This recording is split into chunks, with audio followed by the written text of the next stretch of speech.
Hello दोस्तों, नमस्कार, जय Hind, love you. I hope आप लोग बहुत अच्छे होंगे। इसी के साथ आप लोगों का होप जीएस रिसर्च सेंटर में बहुत बहुत स्वागत है। जीवन तो एक रेल है, कभी पैसेंजर तो कभी मेल है। इस बात को ध्यान में रखते हुए आगे बढ़ते हैं। एंजॉय ले रहे होंगे आप लोग और बहुत बेहतर तरीके से एंजॉय ले रहे होंगे। बहुत खुश रहिए आप लोग, आनंद लेते रहिए। लेकिन आप लोगों ने स्क्रीन पे पढ़ लिया होगा, कर्मचारी चयन आयोग जिसका नाम होता है एसएससी बेटा, और संयुक्त स्नातक स्तर सीजीएल लेवल का परीक्षा टीयर 1 परीक्षा 2023 के पेपर को हम लोग सॉल्व करने जा रहे हैं। देखिएगा, सबसे ज्यादा कंपटीशन दो सब्जेक्टों को लेके बहुत ज्यादा इस समय क्रेज बढ़ा है। वो है एक जीएस के पेपर को लेके और एक ग्रामर को लेके। रीजनिंग और मैथ को लेके कोई कंपटीशन नहीं है, क्योंकि कंपटीशन इस बात पे है कि सवाल का जवाब कितना जल्दी देंगे। कंपटीशन इस बात पे नहीं है कि आपको सवाल आते हैं, कितना जल्दी जवाब देते हैं इस बात को विशेष ध्यान में रखा जाता है। आप बहुत अच्छी तरीके से समझ पा रहे होंगे। आज एसएससी सीजीएल के पेपर को हम लोग एनालिसिस करेंगे, क्योंकि कंपटीशन इसी बे पॉइंट पे है। लेकिन आप लोगों को पता होना चाहिए, वनडे एग्जाम में जितने भी जीएस के क्वेश्चन होते हैं, किसी मेंस का क्वेश्चन, किसी टीयर 1 के क्वेश्चन में, कभी टीयर 1 का क्वेश्चन किसी के मेंस में होते हैं, तो इसका कोई विशेष धारणा और कोई एनालिसिस नहीं है कि यही सवाल आपके एग्जाम में पूछे जाएंगे। हाँ, लेकिन एक एग्जाम का दूसरे एग्जाम में पेस्ट कॉपी होता है। तो आप लोगों ने बहुत अच्छी तरीके से अपना निगाह जमा लिया होगा, पेन कॉपी ले लिया होगा।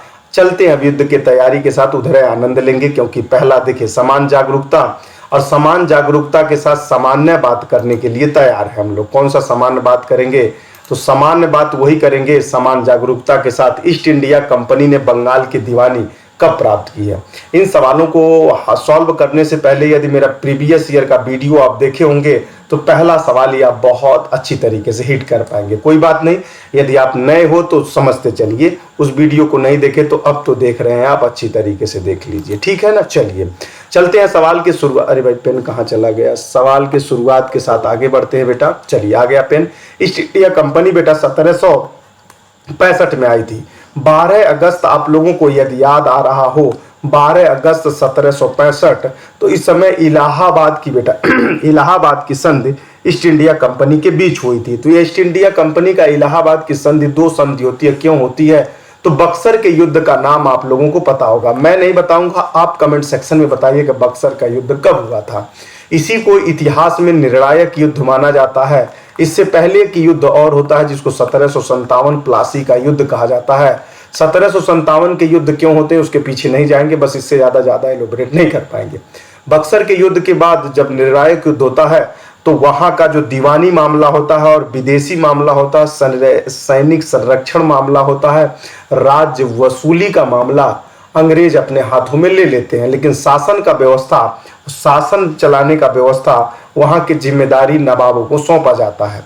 रॉबर्ट क्लावी जैसे ही शासक बनता है, किसका फिर से बोले, राजस्व एकत्रीकरण, सेना संरक्षण की बात, विदेशी मामलों में कंपनी के अधीन कर दिया गया। तो जैसे ही कंपनी के अधीन किया जाता है, सारी बातें बहुत अच्छी तरीके से याद रखिएगा, क्योंकि जब ये सवाल पूछ सकता है तो जो वक्तव्य मैं बोल रहा हूं यहां से भी सवाल बनते हैं। तो जैसे ही वो संरक्षण प्राप्त कर लेता है तो द्वैध शासन लागू कर देता है। द्वैध शासन रॉबर्ट क्लावी लागू करता है बेटा, रॉबर्ट क्लावी, और वारेन हेस्टिंग इसको समाप्त करता है। बस इससे ज्यादा यहाँ पे कुछ भी नहीं है। लाल बाल पाल में निम्नलिखित में से कौन सा नेता शामिल नहीं था? तो लाला लाजपत राय का नाम आप लोगों को पता ही होगा, बहुत अच्छी। बिपिन चंद्र पाल, बाल गंगाधर तिलक। देखिएगा, पाल का मतलब होता है पाल जी, लाल का मतलब होता है लाला लाजपत राय, बाल का मतलब होता है बाल गंगाधर तिलक। ये तीनों लोग क्या थे? गर्म दल या उग्र नेता आप लोग कह सकते हो, ठीक है ना। उग्र नेता या उग्र नेता कह सकते हो या क्रांतिकारी कह सकते हैं। 1905 के बाद इनकी बहुत बड़ी भूमिका निभा। वैसे भूमिका तो इनकी पहले भी रही है, बट बहुत ज्यादा भूमिका 1917 तक देखी जा सकती है, क्योंकि बाल गंगाधर तिलक जब तक रहते हैं तब तक बड़ा जोर शोर से कार्यक्रम चलते हैं आगे। फिर इसी में लगता है तो इसका आंसर हो जाएगा लाला हंसराज नहीं थे और सारे के सारे लोग सभी लोग थे, ठीक है ना। इन्होंने विभाजन के विरुद्ध बहुत बड़े बड़े आंदोलन चलाए थे। चलिए अगले वाले सवाल पे चलते हैं। देखिए, सवाल कोई है भी नहीं है, यदि मेरा पुराना क्लास आप लोग बहुत अच्छी तरीके से समराइज किए होंगे तो मुझे नहीं लगता कि आपको बहुत बड़ी दिक्कतों का सामना करना पड़ेगा। अभी तक 2 सवाल लगाए, बहुत अच्छा लगा है। सम्राट अशोक के अभिलेख कहां से प्राप्त नहीं हुए हैं, तो यह बात बड़ी अच्छी है। अशोक का सम्राट काल सबसे पहले आपको जब इतिहासकार और इतिहास के टीचर पढ़ाते हैं तो आपको कहते हैं उत्तर भारत को विशेष ध्यान रखिए। थोड़ा बहुत प्रभाव दक्षिण भारत में भी देखा जा सकता है, लेकिन पूर्वी भारत में विशेष रूप से नहीं था। तो असम में नहीं था और सारे राज्यों में इनकी प्रतिभाएं देखी जा सकती हैं। निम्न में कौन सा राज्य समूह भाखड़ा नांगल परियोजना से लाभान्वित होता है? तो देखिए, भाखड़ा नांगल परियोजना के बारे में कितना बढ़िया वीडियो मैंने, और जीएस का जब जियोग्राफी का कर रहा था तो उसमें मैंने बहुत अच्छी तरीके से एनालिसिस करवाया है। मुझे अभी तक याद है कि यदि आप वहां पे ध्यान दिए हों तो सवाल लगा देते। देखिएगा, पंजाब उठा ही रहा है, बहुत अच्छी बात, हरियाणा उठा ही रहा है, राजस्थान उठा रहा है, तो ऑप्शन नंबर ए सही हो जाएगा। देखिए, हिमाचल प्रदेश तो है नहीं, गुजरात है नहीं, उत्तर प्रदेश है नहीं, लगभग सारे नाम यहाँ पे मिलते हैं।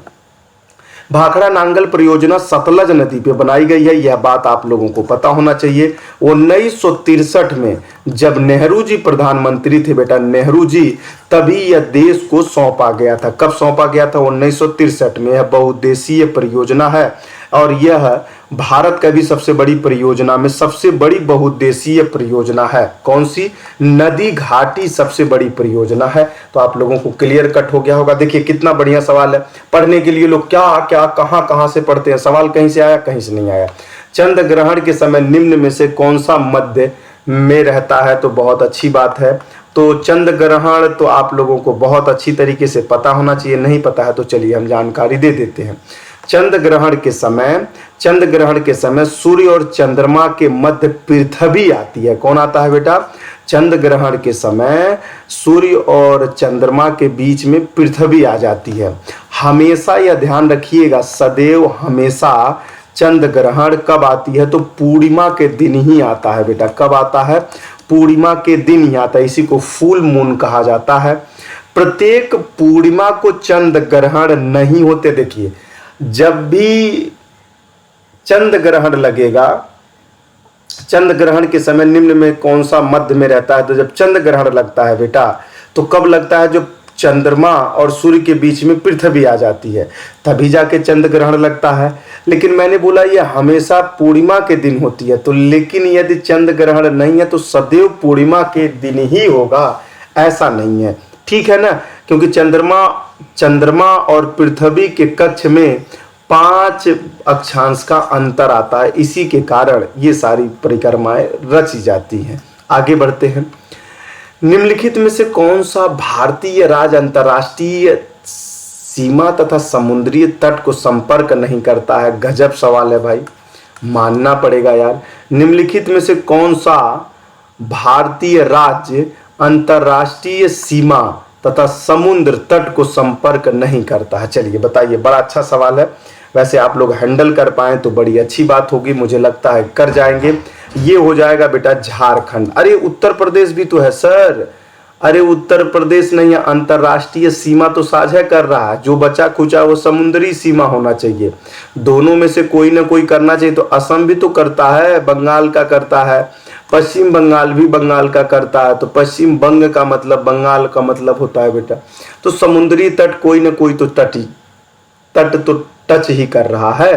तो ये केवल झारखंड है। उत्तर प्रदेश और कुछ बिहार के राज्य जिलों को काट के बनाया गया था।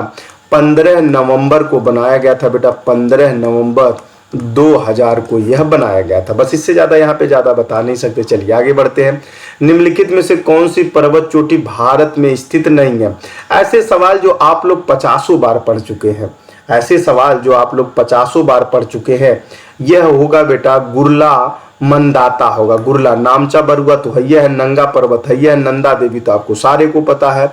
नंगा पर्वत, नामचा बरुआ, नंदा देवी, तो ये सारे पर्वतों का नाम है। गुरला मंदाता नहीं है।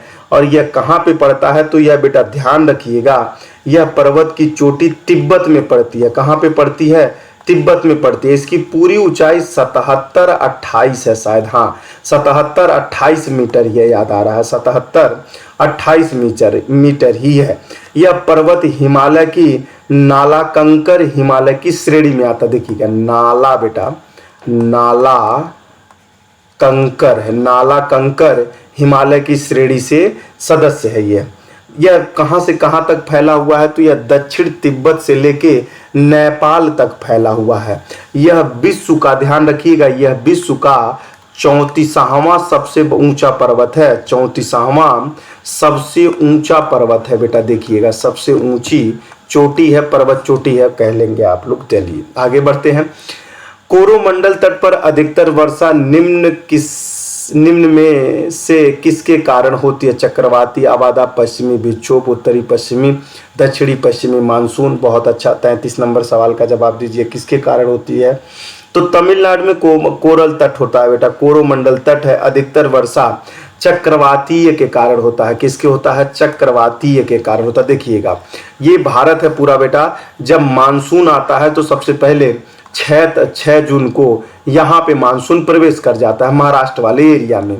तो यहाँ पे क्या होता है आप लोगों ने पता ही होगा, ये पर्वत पठार की एरिया है, ऐसे ऐसे बने होंगे, और यहाँ पे भी पर्वत पठार बने होंगे, बहुत बड़े बड़े हैं। लेकिन ये जो मैंने इतना बनाया है, इतनी दूरियां नहीं है। पर्वत पठार यहाँ पे पश्चिमी घाट पर पूरी यहीं पे है, सारे के सारे बाल घाट, सोरा घाट आप लोगों ने देखा होगा। तो यहाँ पे जो बारिश आती है यहीं उठती है और यहीं बारिश कर देती है, वह पूर्वी घाट पे नहीं जा पाती है। तो यहाँ पे आप लोगों ने एक हिमालय का नाम सुना होगा। तो जब ये इधर जाती है बेटा और लौटते समय देखिए चक्रवात बनेगा कि नहीं बनेगा, जब इधर हवा जाएगी बारिश करते हुए, सतपुड़ा, नांदा पहाड़ी आप लोगों ने सुना ही होगा, अरावली, शिष्ट पर्वत, और ये सब पर्वतों में जब यहाँ से टकराती है तो ये हवा फिर इधर आती है, तो यहाँ चक्रवातों से वर्षा होता है, जबकि इधर नहीं। तो यही कहा जाता है कि तमिलनाडु में बारिश जाते समय नहीं, लौटते समय बारिश होती है। चलिए इससे ज़्यादा बताने लायक नहीं है क्योंकि क्लास लंबा हो जाएगा। भारतीय संविधान का अनुच्छेद 17 संबंधित है, बताइए, आपको तो बहुत अच्छी तरीके से पता होगा। 17 का मतलब अस्पृश्यता के अंत के बारे में बताया गया है।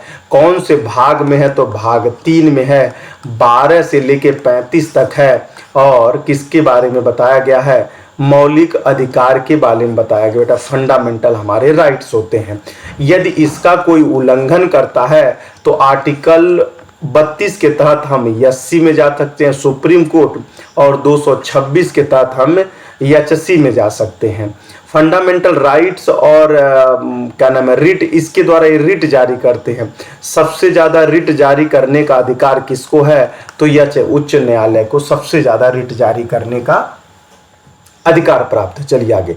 राज्य की विधान परिषद के कितने सदस्य विधानसभा द्वारा चुने जाते हैं? तो सवाल नंबर 1 है, विधान परिषद के द्वारा 1/3 अपान चुने जाते हैं बेटा। कुल सदस्य कितना होते हैं? तो कुल सदस्य देखिएगा बेटा, यही कह रहा, विधानसभा के कुल सदस्य विधान परिषद में कितने हो सकते हैं? इसके 1/3 सदस्य हो सकते हैं। लेकिन ध्यान रखिएगा 40 से कम नहीं हो सकते, मतलब 1/3 तो होना ही चाहिए, लेकिन 40 से कम भी नहीं हो सकते। अच्छा ये बताइए अब कितने राज्यों में बेटा, यह बात ध्यान, कितने राज्यों में विधान परिषद है? जल्दी बताइए कितने राज्यों में है, कितने राज्यों में विधान परिषद है? तो आप लोगों को नाम पता होगा यूपी, और नाम पता होगा कर्नाटका, और नाम पता होगा महाराष्ट्र, और नाम पता होगा बिहारवा का, और नाम पता होगा आंध्र प्रदेश, और नाम पता होगा तेलंगाना का। इतने जगह पे नाम आपको पता होना चाहिए। इनका कार्यकाल कितना होता है? तो 6 वर्ष का होता है, यह बात पता होना चाहिए। इनका कार्यकाल कितना होता है? 6 वर्ष का होता है। इनकी उम्र कितनी होती है? तो 30 वर्ष पे यह नियुक्त किए जाते हैं, ये भी बात पता हो गई होगी। 2 वर्ष के बाद इनको क्या किया जाता है? बदला जाता है। 2/3 वर्ष के बाद, 2 वर्ष के बाद बदले जाती है। सब सारा चीज आप लोगों को डाटा मैंने बता दिया। विधानसभा के 1/3 के सदस्य होंगे, 40 से कम नहीं हो सकते हैं। कितने राज्यों में है? तो उत्तर प्रदेश, कर्नाटका, महाराष्ट्र, बिहार, आंध्र प्रदेश, तेलंगाना, इतने राज्यों में है। कार्यकाल कितना होता है? 6 वर्ष होता है। 30 वर्ष की आयु होनी चाहिए। 1/3 सदस्य 2 वर्ष के अंतराल पे बदले जाते हैं, बस। भारत में बैंक दर कौन निर्धारण करता है? तो आरबीआई करती है। कौन करता है? आरबीआई निर्धारण करती है। 1934 के तहत 1935 में इसको बनाया गया था। 1949 के तहत 1950 में इसका राष्ट्रीयकरण किया गया था। तभी कहा गया था बैंकों के पप्पा और बैंकों के बैंक किसे कहा जाता है, आरबीआई को कहा जाता है। बैंक दर किसे कहते हैं, तो आप हमारा वीडियो आप देखिएगा, क्या नाम है, इकोनॉमिक्स का, बहुत अच्छी तरीके से हमने समझाया है।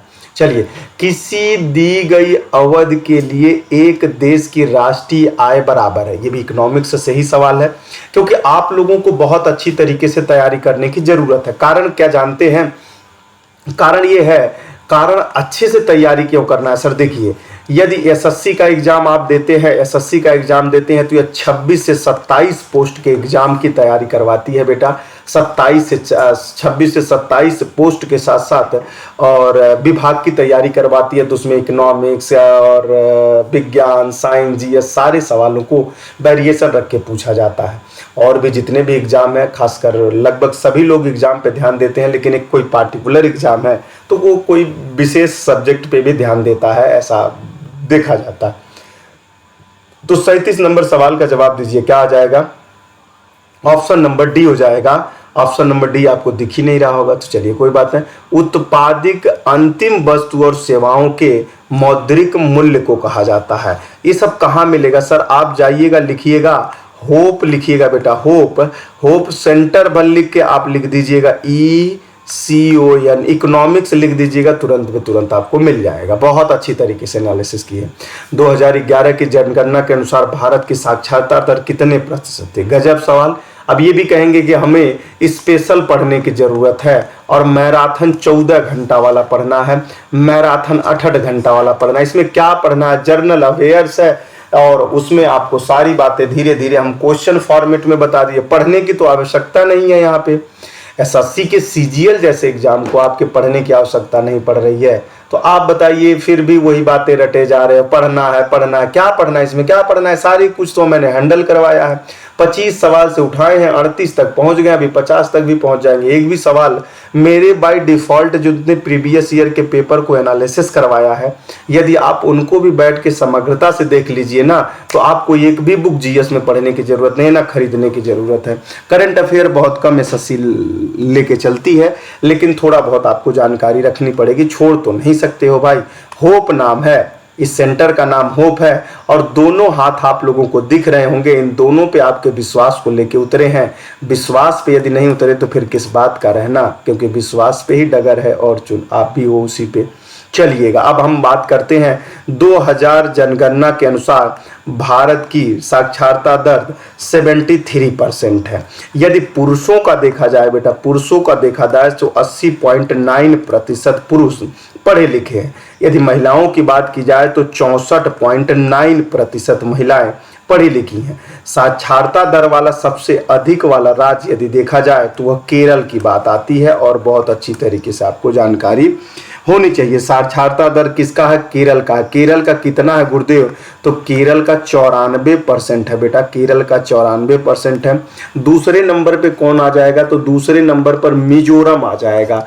मिजोरम का कितना होगा, तो 91.3% है। बहुत अच्छा सवाल है आप लोगों को। अच्छा, सबसे न्यूनतम वाला भी बता दीजिए सर। न्यूनतम वाले में बिहारवा का नाम तो आप सुने ही होंगे। सबसे न्यूनतम कहाँ पे है, तो सबसे न्यूनतम बिहार में है। उसके बाद अरुणाचल प्रदेश है। बिहार के बाद कौन है, अरुणाचल प्रदेश है बेटा। उसके बाद राजस्थान है।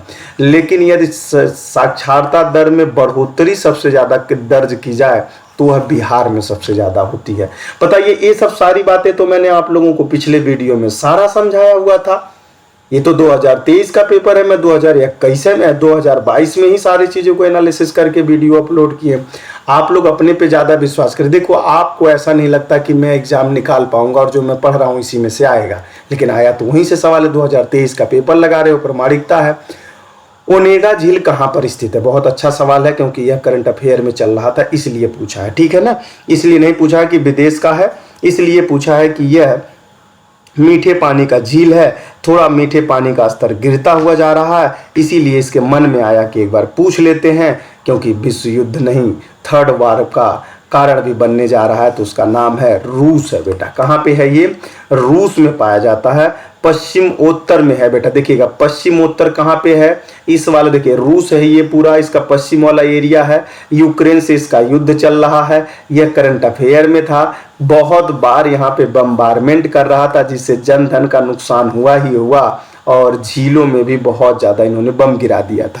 देखिए करंट अफेयर से कितना बढ़िया। आप कोई कहेगा जियोग्राफिक पूरा पढ़िए, जियोग्राफिक पूरा देशों का नाम याद करिए। किसका बाबा? कुछ नहीं बाबा, बस इतने समन्वय लगा लिया होता तो भी लग जाता। नाखून पालिश परिमार्जक रिमूवर में क्या रहता है? तो बताइएगा उसमें क्या रहता है? पेट्रोलियम ईथर रहता है, एसीटम रहता है, एसीटोन रहता है, बताइएगा। वैसे इसको लगाने से कैंसर होता है, यदि किसी बात को ना जानकारी हो तो इससे कैंसर होता है बेटा, कैंसर। इस बात को ध्यान रखिएगा। अब जो भी सवाल का जवाब लगाना है आप लगा दीजिएगा। वैसे इसका सूत्र भी मुझे याद है, क्योंकि इन सब चीज़ों में बहुत मैं इंटरेस्टेड होता हूँ याद करने के लिए। CH है बेटा, CH3 है, ब्रैकेट में CH3 CO2 है, तो आपको पता चल गया जहाँ CO2 आ जाएगा नुकसान तो है, CH3 है तो गैस बनना ही बनना है। चलिए लगाइए। अब क्या लगाएंगे आप लोग? प्रोपेनोन भी कहते हैं बेटा, इसको प्रोपेनेन भी कहते हैं, तो वैसे लगाना चाहिए तो एसीटोन कहते हैं या प्रोपेनेन कहते हैं। इसमें मेरा बहुत ज़्यादा इंटरेस्टेड रहता है ऐसे सवालों के साथ, और वैसे में मुझे बीमारी और स्वास्थ्य के बारे में जानकारी लेना मुझे बहुत अच्छा लगता है, तो इसलिए इसके बारे में बहुत अच्छी जानकारी है। तो आप लोगों को बताया गया जितने भी रिमूवर लगाते हैं, जितने खिजाब, जितने भी डाई, जितने लोग बढ़िया से putty polish, high polish, how polish, तो ये वाला नेल वो वाला नेल लगाते रहिए, लेकिन इसका भुगत भोगी एक बार होंगे जिस दिन चुकता नहीं कर पाएंगे। तो आप यही कहेंगे कि समय बहुत बलवान होता है, मेरे साथ बड़ा अन्याय होता है। तो अन्याय नहीं होता है तो पता है ना, एक शायरी आप लोगों को सुनाया है मैंने। क्या शायरी सुनाया है? जीवन तो एक रेल है, कभी पैसेंजर तो कभी मेल है। इस बात को ध्यान रखा करिए, अन्यथा जब पछताएंगे तब कुछ रह नहीं जाएगा। रबड़ के व्यापारिक वलनीयकरण में किसका प्रयोग किया जाता है? तो बहुत अच्छा सवाल है, गंधक का प्रयोग किया जाता है। किसका प्रयोग किया जाता है? गंधक का। अच्छा बताइएगा, विश्व में रबड़ का सबसे बड़ा उत्पादक राष्ट्र का नाम बताइएगा, तो थाईलैंड का नाम आएगा। किसका नाम आएगा? थाईलैंड का। दूसरा नाम किसका आएगा? तो इंडोनेशिया का नाम आएगा, इंडोनेशिया का। कमेंट सेक्शन में एक चीज जरूर बताइएगा, मैंने एक चीज पूछा आप लोगों से, बक्सर का युद्ध कब हुआ था? दूसरा मैं पूछ रहा हूं, भारत में रबर का उत्पादक राज्य कौन सा है? यह सवाल का जवाब बढ़िया से दीजिएगा। 2 सवाल मैंने आप लोगों से पूछ लिया। प्रकाश संश्लेषण की क्रिया कब तीव्र होगी? तो यह सबसे ज्यादा तीव्र होती है जिसका तरंग दैर्घ्य कम होता है। गजब सवाल है। इसका होता है बेटा जब प्रकाश लाल रंग के तरंग दैर्घ्य के साथ कार्य बहुत गति से करता है। यह बात समझ में आ जाए। देखिए अभी तक मैंने 42 सवाल लगाया है, और हकीकत बताएंगे अब 42 के 42 सवाल मैंने आपको जीएस में पूरा कंटेंट के साथ डिबेट किया। मुझे लगता है यदि 25 में 25 सवाल सही करना था, आपको कोई बुक नहीं पढ़ना था, मुझे लगता है 8 घंटे की क्लास में ही ये सब सारा मैंने समराइज किया हुआ। मतलब टोटल करेंगे तो आपको लगेगा। किस विटामिन का रासायनिक नाम नियासिन है? बहुत अच्छा सवाल है। किस विटामिन का नाम नियासिन है बेटा? आप बताइए इसका जवाब। और आप लोगों को पता ही होगा फोर्ड सिंड्रोम के नाम रोग बहुत ज़्यादा होते हैं, जैसे त्वचा का रोग बहुत ज़्यादा होता है उस कमी से। पेलाग्राम वाले भी बीमारी बहुत ज़्यादा होते हैं उससे। तो विटामिन B3 हो जाएगी। क्या हो जाएगी बेटा? B3 हो जाएगी। ये किस में पाया जाता है? तो आप लोगों को पता होना चाहिए, कृत, मछली, अंडे, दूध, मटर, मेवा, फलियां आदि प्रकार में पाई जाती हैं। इसीलिए कहा जाता है मानव मस्तिष्क का कौन सा भाग बुद्धि एवं चतुराई का केंद्र है। जब ये सब बातें करते हैं तो आप लोगों को बड़ा अनलीगल लगता है कि क्या सर, क्या दिमागों की बात कर रहे हो सर, क्या ये सब पढ़ाते समय बातें करते हैं। आप लोग देखते हैं ना, मैं कहता हूँ किताबी ज्ञान टीचर से कभी लेने की कोशिश मत करिए। किताब के बाहर वाली यदि ज्ञान मिल जाए वह आपको पटरी पे ले जाके रख देगी। कारण ये है किताबी ज्ञान लगभग हो ही जाता है। जो बहुत अच्छे स्टूडेंट होते हैं, पढ़ने वाले हार्ड वर्कर होते हैं, तो नियर अबाउट उनको किताबी ज्ञान तो हो जाती है, लेकिन जो इन्वायरमेंटल ज्ञान होती है, जो आधुनिकता को ध्यान में ज्ञान होती है, तो एक टीचर के पास होता है, क्योंकि सारी बातों को अध्ययन करता है तो वह एनालिसिस कर पाता है कि यह चीज़ बहुत अच्छी होगी। चलिए 44 नंबर सवाल का जवाब दें आप लोग। तो पहली बात तो मानव मस्तिष्क का इतना ग्राम का दिमाग होता है और कूदता तो इतना है कि पूरे ब्रह्मांड को नुकसान पहुंचा देगा वो। यह बात समझ में आ जाएगी। तो मानव मस्तिष्क का कितना होता है? 1400 ग्राम होता है। परम मस्तिष्क होता है, इसी से आप पूरा क्या क्या कर पाते हैं तो बता दें आप लोगों को। मानव मस्तिष्क का परम शक्ति या सेरिब्रम भाग कहा जाता है। इसी को बेटा क्या कहा जाता है? सेरिब्रम। नाम सुने होंगे सेरिब्रम, लेकिन इस वाले नाम नहीं सुनेंगे। देखिएगा हिंदी में पूछ दिया है, लेकिन जब इंग्लिश में पूछा होगा तो ये वाला नाम पूछा होगा। लेकिन सेरिब्रम हर बच्चे को पता है कि बुद्धि की चतुराई यहीं से आती है, लेकिन परम स्थिक तो नहीं है, पता चल पाएगा बेटा। तो ये सब बातें इसीलिए कहा जाता है इंग्लिश पढ़ना चाहिए। तो यहाँ से स्मृति आती है, इच्छा शक्ति आती है, ऐच्छिक गतियों में ज्ञान इंद्रियों से प्राप्त होती हैं, प्रेरणाएं मिलती हैं, बुद्धिमत्ता यहीं से मिलता है। चलिए, इंसुलिन के अतिस्राव से कौन सा रोग हो सकता है? अतिस्राव से कौन सा, इसके कमी से क्या हो सकता है? तो अब अतिस्राव से क्या हो सकता है सब सारे बता रहे हैं, लेकिन ये सब आज के डेट में बहुत आम बीमारी हो गई है। इंसुलिन के अतिस्राव के कारण हाइपोग्लाइसीमिया नामक बीमारी होती है। ज़्यादा यदि स्राव होता है, अतिस्राव हो जाएगा ज़्यादा तो हाइपोग्लाइसीमिया हो जाएगी। यदि कम हो जाएगा तो मधुमेह रोग हो जाएगा। कम हो जाएगा तो मधुमेह रोग हो जाएगा, ज़्यादा हो जाएगा तो ये हो जाएगा। और शरीर में बैलेंस बनाने के लिए ही तो भगवान ने पूरा सब कुछ दिया है, समझ पा रहे हैं नहीं? और यदि हाइपोग्लाइसीमिया हो जाए तो सबसे ज़्यादा नुकसान कहाँ पड़ता है? तो जनन क्षमता और दृष्टि ज्ञान कम हो जाती है उसकी। मैंने बोला आप लोगों से इन सब सारी चीज़ों में बहुत गहन अध्ययन करने की कोशिश करता हूँ। मुझे बड़ा आनंद आता है इसको पढ़ने में, खासकर जीव विज्ञान बहुत ही इंटरेस्टिंग सब्जेक्ट बन जाता है। इंसुलिन कहाँ से निकलता है? तो इंसुलिन अग्नाशय से बेटा एक भाग है लैंगरहैंस की दीपिका में से बी कोशिकाओं द्वारा अंतःस्रावित होती है। देखिए इतना डेप्थ में आपको जानकारी दे दिया। और यह होता क्या है सर? ग्लूकोज को ग्लाइकोजोन में बदल देता है। क्या करता है? ग्लूकोज को ग्लाइकोजोन में बदल देता है। और यह नियंत्रण करता है किसको? बनने वाली क्रियाओं को। यदि यह अल्प श्रवण होगा तो मधुमेह और डायबिटीज जैसे रोग हो जाएंगे। और आजकल तो भारत में बहुत ज़्यादा डायबिटीज के पेशेंट हैं। तो आपको एक चीज़ समझ में आया होगा। क्या सर जी? एक चीज़ समझ में आएगा, यदि अधिक इंसुलिन बनने लगे तो हाइपोग्लाइसीमिया नामक बीमारी होगी। यदि कम स्रावित होगा तो डायबिटीज हो जाएगा। और इसका काम क्या होता है सर? इसका काम होता है ग्लूकोज को ग्लाइकोजन बनाने की क्रिया को नियंत्रण करता है। दूसरी बात ये कहाँ होता है? तो यह अग्नाशय में होता है। चलें अब आगे। बहुत एंजॉय किया आप लोग, बहुत अच्छा। देखिए ये सवाल मैंने समझाया हुआ, लेकिन खासकर इतना डेप्थ में तो नहीं गया था, बट ये है कि जो मैंने पढ़ाया था बायोलॉजी, उससे टैकल हो जाना था, क्योंकि इतनी सारी जानकारी हमने दिया था। नेटवर्किंग शब्दावलियों में हैंड शेकिंग का अर्थ क्या होता है? नेटवर्किंग शब्दावलियों में हैंड शेकिंग का अर्थ क्या होता है? देखिए करंट अफेयर से है और शायद करके टेक्नोलॉजी से सवाल है, जिसमें इलेक्ट्रिक आता है, वही से कंप्यूटर से सर से। ठीक है ना बेटा? चलिए लगाइए सवाल का जवाब आप क्या देंगे। देखिए इतनी ज़्यादा जानकारियां आप लोगों को बराबर बोलते हैं, जितने क्लास चलते हैं प्रीवियस ईयर पेपर को मैं बहुत ज़्यादा ऑथेंटिक मानता हूं। देखिए सारे के सारे इस एग्जाम का उस एग्जाम में टेस्ट हो रहा है कि नहीं। कंप्यूटर को हब के साथ जोड़ना होता, मतलब एक कंप्यूटर को दूसरे कंप्यूटर के साथ जोड़ना। हैंड शेकिंग का मतलब हाथ मिलाना होता है। खासकर आप तो ये नहीं जान पाए होंगे, इन बातों से आप बहुत कम अवेयर होते हैं, लेकिन कंप्यूटर से संबंधित है। विश्व प्रेस स्वतंत्र सूचकांक 2023 में भारत का रैंक क्या होगा? अब आपको पूरा ऑथेंटिक हो गया होगा कि ये 2023 का ही सवाल है, क्योंकि आप लोगों को एक रिपोर्ट पूछ रहा है प्रेस की स्वतंत्रता से संबंधित, तो आप लोगों को जानकारी हो जानी चाहिए।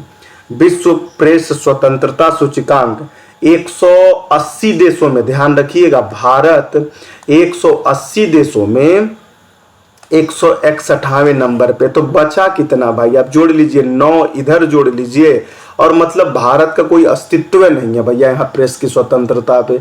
आप लोग कहते रहते हो गोदी मीडिया, मोदी मीडिया, ये मीडिया, वो मीडिया, सारी मीडिया।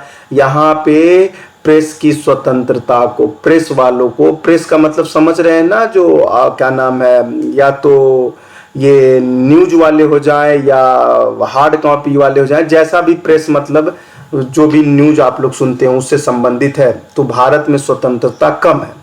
इससे पहले कितना था, इससे पहले देखिए 2023 का है तो 2022 में कितना था, तो 2022 में 150 था। अब देखिए 150 और 11 मतलब 11 का और जवाब, अरे भैया कम है।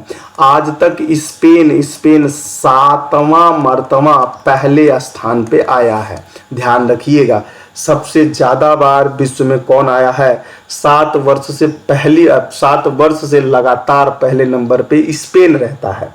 और भारत का स्थिति तो आप लोगों को बता ही दिया, सबसे गंभीर स्थिति है यहाँ पे प्रेस मीडिया को लेके। आगे बढ़िए, वित्त मंत्री निर्मला सीतारमण ने रिफ्लेक्सस नामक एक पुस्तक का विमोचन किया। इस पुस्तक के लेखक कौन है, चलिए बताइए, बड़ा अच्छा सवाल है। एक पुस्तक का नाम तो 100% एसएससी को पूछना ही है। ये किससे संबंधित है सर, यह बेटा संबंधित है आधुनिक बैंक से। यह बुक किससे संबंधित है, आधुनिक बैंकीकरण से संबंधित है। बैंक कैसे होना चाहिए, क्या करना चाहिए, उसका रूपरेखा वस्तुकार कैसे होंगे, तो यह उससे संबंधित था। तो अब ये हो जाएगा नारायण वागुली साहब ने, ऑप्शन नंबर डी सही है। निम्नलिखित में से किस पत्रकारिता के क्षेत्र में सबसे प्रतिष्ठित पुरस्कार दिया जाता है, बताइए। इस सवाल का जवाब बताइए, बहुत अच्छा सवाल तो ये भी है। पुलिंजर पुरस्कार सबसे पहले दिया जाता है बेटा, पुलिंजर पुरस्कार है। पेन कहाँ चला गया भाई, पुलिंजर पुरस्कार है, देखिए पुलित्जर है बेटा, पुलित्जर पुरस्कार है। यह कहाँ से दिया जाता है, तो यूएसए के ही यह नाम है, उन्हीं के नाम पे पड़ा हुआ है। कब से दिया जा रहा है, 1917 से दिया जा रहा है, प्रतिवर्ष प्रतिष्ठित के लिए दिया जाता है। यह कोलंबिया विश्वविद्यालय के द्वारा, कोलंबिया बेटा, कोलंबिया विश्वविद्यालय के द्वारा दिया जाता है। क्या क्या बात याद रखना है इनका, देखिए इनका पत्रकारिता के बारे में दिया जाता है तो कोलंबिया के द्वारा दिया जाता है। कोलंबिया कहाँ, यूएसए में। यूएसए के कहाँ, यूएसए में कहाँ से दिया जाता है, यूएसए में दिया जाता है। कब से दिया जा रहा है, तो 1917 में दिया जा रहा है। यह प्रकाशन अमेरिका के जोसेफ पुलिंजर नामक पत्रिका के क्षेत्र में असाधारण योगदान के लिए दिए जाते हैं। लास्ट सवाल है, आनंद से करिएगा क्योंकि आप लोग 50 सवाल तक लगाए हैं। मुझे लगता है कि आप 2 सवाल या 3 सवाल छोड़ दें तो 25 सवाल मैंने आप लोगों को इतना बेहतर एनालिसिस करके पढ़ाया है, माइंड ब्लोइंग इतना पढ़ाया है, मुझे खुद विश्वास है यदि आप किए होते तो सारा सवाल कर जाते। चलिए लगाइए, इस सवाल का लास्ट सवाल है, विश्व ओजोन संरक्षण दिवस। ओजोन हमें पराबैंगनी किरणों से आने में बचाता है। यह ओजोन धरती से यहाँ से लेके बेटा ऊपर तक 30 से 32 किलोमीटर के बीच में 2 किलोमीटर की मोटी सी परत फैली हुई है, जिससे सूरज की रोशनी अचानक हमारे पास आ जाए तो यहाँ आदमी भस्म हो जाए, यही रोकती है। हिंदी में कह रहे हैं तो आप समझ लीजिएगा। और वो 16 सितंबर को मनाया जाता है। कारण ये है 16 सितंबर को विश्व ओजोन संरक्षण मनाया जाता है। और इसके ओजोन के बारे में सॉरी तो यह 16 सितंबर को लोगों को जागरूक करने के लिए मनाया जाता है कि आप इसके बारे में जान सकें। क्लोरोफ्लोरोकार्बन के कारण बहुत ज़्यादा फैलता है। और आगे बता दें यह कब से ओजोन परत के संरक्षण के लिए कदम उठाया गया है, तो संयुक्त राष्ट्र संघ ने बेटा, संयुक्त राष्ट्र जिसका नाम यूएन होता है, 1994 में पहला कदम उठाया था। लेकिन पहली बार 16 सितंबर बेटा, 16 सितंबर 1995 में पहला दिवस मनाया गया था। यही इसी के नाम पर आप लोगों को ओजोन संरक्षण दिवस मनाया जाता है। चलिए इसी के साथ आप आनंद लीजिए, मस्त रहिए, खुश रहिए। और ये देखा आप लोगों ने सीजीएल का पेपर था, कितना बढ़िया से ऑपरेशन करके आनंद ले लिया। लेकिन मुझे विश्वास है कि आप इस क्लास को ज़बरदस्त तरीके से लाइक शेयर कमेंट करेंगे और आनंद भी उतने लेंगे जितना आप सोचते हैं। पढ़ाई का मतलब आनंद है, नहीं तो रेल से पटरी उतरी तो एक्सीडेंट ही एक्सीडेंट है, क्योंकि उसके बाद लड़ाई ही लड़ाई चलना पड़ेगा। जय Hind, bye, love you, take care, मस्त रहिए, खुश रहिए, आनंद लेते रहिए।